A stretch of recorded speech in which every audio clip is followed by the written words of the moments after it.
certain, whether you're pro-religion or anti-religion, is very powerful. And I'm struck by the more recent books by the new atheists that are so vitriolic against faith and so absolutely certain that they're right. And I find them just as offensive as the folks who are so vitriolic against people who don't happen to believe their very specific kind of faith and are absolutely sure that they're right and the others are wrong. Why is it so important to be so sure? Jack Miles was heading in a more Eastern direction when he says, no knowledge saves. It's not knowledge that saves us. I think of that empty mind idea in Zen, the not knowing that is seen as more powerful than any knowing. There's a Zen saying that says, where there is great doubt, there will be great awakening. Small doubt, small awakening. No doubt, no awakening. And there's a wonderful reading in our old blue hymnal called Cherish Your Doubts by Kenneth Patton, great humanist writer. I have trouble with the revised version because in the old blue hymnal it was cherish your doubts, for doubt is the handmaiden of truth. I just think that's a beautiful line. And in their attempt to not use gender-biased language, they changed it to doubt is the attendant of truth, which may be more inclusive, but you know, handmaiden, there's something so personal about that attendant just doesn't carry for me. Now, my rejection of the literal God of the Bible eventually led me to new understandings. And now when I define God in my own way, then I choose to believe. I don't have proof, I'm not sure, so I'd label myself an agnostic. But I choose to behave, or at least to try to behave, as if my belief were true. Maybe there is a spirit of love and justice that lures and inspires and strengthens and sustains us. I like to think so. I may never know for sure, but my experiences speak to my heart and tell me that feels right to me. And though I may never know whether that's true or not, I can allow the vision of it to change the way I live. And that's what Jack Miles was talking about when he talked about pious agnosticism. He said he tried to live as if his faith were true. Now for him, that was a faith in Jesus Christ as the embodiment of the love of God. But he tries to live as if his faith were true without knowing whether or not there is a God or whether or not Christ in fact had that relationship with God. Pious agnosticism means acting as if. Now that may sound really wrong to some of us who have struggled to reach the point where we're not mouthing words we don't believe, where we have fought hard for the right to say no to matters of faith. But acting as if something is true is not the same as pretending to believe it. It's a way of playing with metaphors.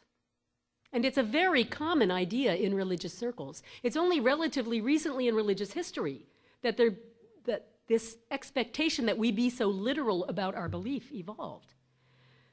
It's very common in pagan practices, where literal belief is not required in order to cast the circle and create magic. A pagan practitioner named Nodelrak Starshine wrote a beautiful essay about watching the moon coming up and the spiritual power of the moment. And he wrote in closing, "I don't believe in the goddess," and she finds that highly amusing. His belief and his unbelief could rest perfectly comfortably side by side. Now, the word pious has gotten a bad reputation, that sort of implication of being holier than thou, sanctimonious, hypocrisy. To be pious really just means to live with devotion and faith. So think about substituting the word reverent instead of pious. I love the word reverent. In fact, I like to say that's what the R-E-V in front of my name stands for, Reverend Libby Smith. I try to be reverent as I go through life. So I only used pious in my title because I was quoting Jack Miles directly. But say I want to call myself a reverent agnostic. Reverence doesn't require any specific belief. It's an orientation of the heart. It requires gratitude.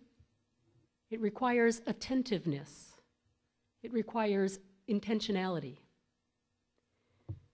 As Rilke said in his beautiful words to his friend, we need to learn to love the questions themselves and to live everything. Reverence is part of how we live everything, entering fully into the experience of our lives. Dana Greeley, who was a well-known Unitarian minister, echoed those sentiments in the last generation when he said, "We should not be so concerned with getting the right answers for all our questions, but rather with raising the right questions, for which our whole lives must be the answer." Now, sometimes it seems as if all of our new knowledge of science and technology is bringing us closer and closer to final answers. But I find it just keeps leading me into deeper and deeper questions. And Houston Smith, the great scholar of world religions, won my heart when someone asked him about that, about, the more we know, doesn't that take away all these questions? And he said, the greater the continent of knowledge, the longer the shoreline of mystery. The greater the continent of knowledge, the longer the shoreline of mystery. There is so much that we simply don't know. There's so much mystery. And as a reverent agnostic, and actually it's nice to have a label that feels good. I think for a while I was calling myself a vaguely ambivalent theist, and that just didn't resonate with anybody. Nobody knew what I was talking about.